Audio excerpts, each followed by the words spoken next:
These are 10 films from the 1950s that flopped at the box office but later became beloved cult classics. From Hitchcock's Vertigo to Disney's psychedelic Alice in Wonderland to Ed Wood's infamous Plan 9 from Outer Space. The 50s brought us glamour musicals, war epics, and widescreen spectacles, but not every film found success. Some bombed hard and vanished into obscurity, only to be rediscovered decades later by film scholars, cahiers du cinéma critics, and midnight movie lovers who completely rewrote their legacies through what French critics called auteur theory. Film 1. Plan 9 from Outer Space. You can't talk about cult films without mentioning this notorious gem. Directed by Ed Wood, Plan 9 from Outer Space was a laughable attempt at sci-fi horror, featuring cardboard sets, ridiculous dialogue, and stock footage of Bela Lugosi spliced in after his death. It crashed even by low-budget standards and would later inspire the Golden Raspberry Awards for celebrating cinema's worst. Audiences ignored it, critics destroyed it, and it quietly disappeared from theaters. Back then, people saw it as an embarrassing footnote in B-movie history, but time and home video gave it power. In the 1980s, critics and cult film fans crowned it the worst film ever made, and that's exactly what made it legendary. Its earnestness, terrible effects, and sincere failure turned it into the poster child for so bad it's good cinema. Midnight movie screenings and VHS distribution packed with laughter gave it new life through repertory cinema circuits. Ed Wood went from punchline to icon. Today, Plan 9 stands as a pop culture staple, studied, admired, and loved precisely because of its flaws. The bomb that became a blueprint for cult devotion. Film 2. Alice in Wonderland. Walt Disney had dreams of adapting Lewis Carroll's surreal classic long before Snow White, but when Alice in Wonderland finally arrived on screen in 1951, critics called it cold, confusing, and overly dark. Audiences agreed. It underperformed massively, and Disney was reportedly embarrassed by the failure. The studio even pulled it from circulation. For years, the film sat forgotten in the Disney vault. Then came the psychedelic 1960s.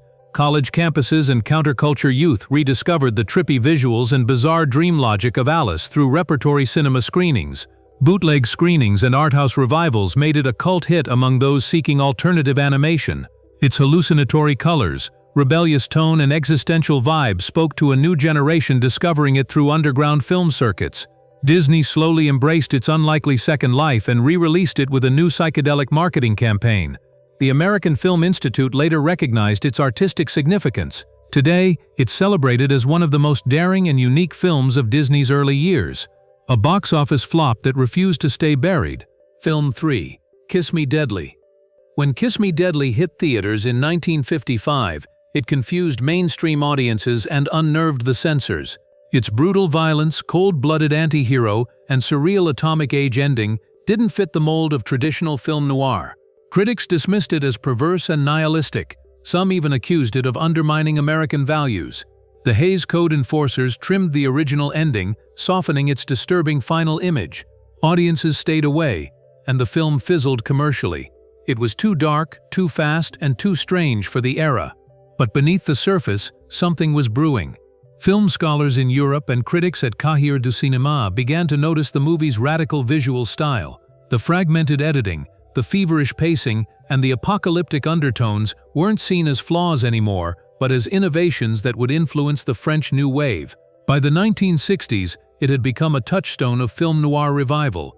In the decades that followed, director Robert Aldrich was reappraised as a visionary through auteur theory analysis. Kiss Me Deadly's once-banned explosive finale was restored and studied in film schools around the world. Its influence can be seen in everything from David Lynch's Mulholland Drive to Quentin Tarantino's Pulp Fiction. What was once rejected as ugly and abrasive is now celebrated as a masterpiece of existential dread, a cinematic ticking time bomb that finally exploded on its own terms. Film 4. Rio Bravo. Howard Hawks, John Wayne, and Dean Martin came together to create a Western unlike any other. Rio Bravo was deliberately slow, character-driven, and loaded with rich moments of silence and tension. But that wasn't what audiences wanted in 1959. Critics shrugged at its leisurely pace. It came out the same year as the epic Ben-Hur and paled in comparison at the box office. It wasn't a bomb in the traditional sense, but it underperformed relative to expectations and prestige. For a Wayne Hawks collaboration, that was disappointing. Yet over time, Rio Bravo became a quiet giant through auteur theory appreciation and home video distribution. Filmmakers and cinephiles began dissecting its layers through repertory cinema screenings. Its influence on future directors is staggering. John Carpenter called it his favorite film and remade it in spirit with Assault on Precinct 13. Quentin Tarantino swears by its structure. Its emotional beats, its use of confined space, and its slow-burn suspense helped shape a new wave of genre storytelling. Even French New Wave critics adored it, with Jean-Luc Godard naming it one of the greatest films of all time. The British Film Institute later included it in their Essential Westerns canon. What was once seen as a too-slow cowboy yarn became one of the most studied and revered westerns in cinema history. From box office underdog to revered blueprint, Rio Bravo's cult status was earned through quiet defiance. Film 5, The Night of the Hunter. Charles Laughton only directed one film in his career, and at first it looked like a colossal failure. The Night of the Hunter was a gothic southern nightmare filled with expressionistic lighting, haunting child performances, and a terrifying villain in Robert Mitchum's preacher with love and hate tattooed on his knuckles. But in 1955, audiences didn't know what to make of it. Critics called it too weird and too theatrical. The movie bombed. Laughton never directed again. It was buried quickly and forgotten by many. But in the shadows, the legend grew. Film historians and cahiers du cinéma critics rediscovered it in the 1970s through repertory cinema revival, and they were stunned. The poetic cinematography, the fairy tale horror, and the duality of good and evil were unlike anything else from the era. Directors like Martin Scorsese and David Lynch cited it as formative. Roger Ebert called it one of the greatest of all American films. The American Film Institute later preserved it in the National Film Registry. The film's daring visual style, with silhouettes, shadows, and dreamlike river sequences, became the language of modern psychological thrillers. Home video distribution and Criterion Collection releases introduced it to new generations. Once discarded as a misfire, The Night of the Hunter is now revered as an artistic triumph that helped establish auteur theory principles. It may have ruined Laughton's directing career, but it inspired generations to dream darker and dig deeper. Film 6, Paths of Glory. Stanley Kubrick's Paths of Glory was a film with fire in its veins and ice in its delivery. Set during World War I, it told the story of French soldiers executed for cowardice after a failed assault. Kirk Douglas gave one of his most searing performances as the officer fighting the injustice. But in 1957, the film didn't connect. France banned it outright for years, calling it unpatriotic. Other European countries followed suit. American audiences didn't flock to see it either. The film didn't earn back its modest budget and was mostly seen as an intellectual misfire. Yet time and auteur theory analysis transformed it into one of the greatest anti-war films ever made. Kubrick's stark black and white visuals, his relentless tracking shots, and his haunting courtroom drama format became cinematic legend through repertory cinema appreciation. As the director's reputation grew through French New Wave criticism and home video distribution, so did the status of Paths of Glory. Critics praised its moral clarity and emotional devastation. Film scholars and the British Film Institute analyzed its precision and existentialism. Directors like Steven Spielberg and Sam Mendes cited it as a touchstone for war storytelling. The American Film Institute later recognized it among cinema's greatest achievements. Today, it's held up as one of Kubrick's finest works, a masterpiece that dared to condemn the machinery of war with brutal honesty. What the world once rejected, it now teaches in film schools, a silent bombshell that detonated years after impact. Film 7, The Man with the Golden Arm.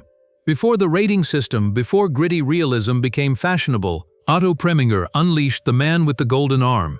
Frank Sinatra played a jazz drummer battling heroin addiction and gave what many consider the performance of his career. But the film shocked audiences. It was one of the first American movies to depict drug use with raw, unfiltered intensity. The Hays Code refused to approve it. Many theaters refused to show it. Despite Sinatra's star power, it struggled at the box office and was labeled controversial rather than courageous. But that controversy would become its strength through auteur theory, reappraisal, and home video rediscovery. Over the next 2 decades, it was celebrated as a trailblazer by film scholars and the American Film Institute. Its unflinching look at addiction helped pave the way for films like Requiem for a Dream and Trainspotting. Sinatra's performance earned new praise through repertory cinema screenings, and the film's jazz score by Elmer Bernstein was recognized as revolutionary. Film historians see it as a turning point, the moment when Hollywood dared to lift the curtain on taboo subjects. It became a cult hit among recovering addicts, musicians, and cinephiles alike through midnight movie circuits and Criterion Collection releases. A bomb on arrival, but a landmark in legacy. The Man with the Golden Arm turned a scandal into a standard. Film 8. The Big Combo. The Big Combo was film noir with a vengeance, bleak, brutal, and bathed in shadow. It was too intense for mainstream audiences of its time. Directed by Joseph H. Lewis and shot by legendary cinematographer John Alton, the film featured torture scenes, sexual innuendo, and a villain who oozed menace. Critics were divided. The Hays Code censors were nervous. Audiences mostly stayed away. It made little impact on release, vanishing into the thick fog of post-war crime dramas. But it didn't stay lost. As the noir revival exploded in the 1970s and 1980s through home video distribution and repertory cinema, critics and scholars rediscovered The Big Combo and were stunned. Its visuals were pure chiaroscuro brilliance, its themes were daring, and its editing razor-sharp.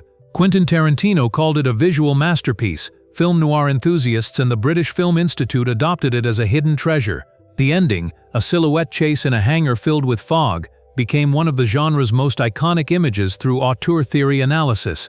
From forgotten B-movie to noir royalty, The Big Combo carved out its legend in shadows. It didn't explode in theaters, but it lit a fuse that's still burning. Film 9. Vertigo. It's almost unthinkable today, but when Alfred Hitchcock released Vertigo in 1958, it was considered a failure. Critics thought it was too slow, too confusing, and too bleak. Audiences didn't show up in the numbers expected for a Hitchcock thriller, and it ended up being one of the director's biggest financial disappointments. Even Hitchcock distanced himself from it. The film sat in obscurity for decades, out of circulation and largely forgotten, except by a small group of devoted admirers and cahiers du cinéma critics who recognized its auteur theory significance. But something changed through home video revival and repertory cinema screenings. In the 1980s, Vertigo returned to theaters in a restored print, and critics were stunned. The dreamlike cinematography, the psychological unraveling of James Stewart's character, and Bernard Herrmann's hypnotic score were suddenly recognized as genius.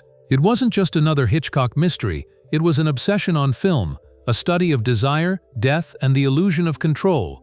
In 2012, Sight and Sound's critics poll declared it the greatest film of all time, dethroning Citizen Kane.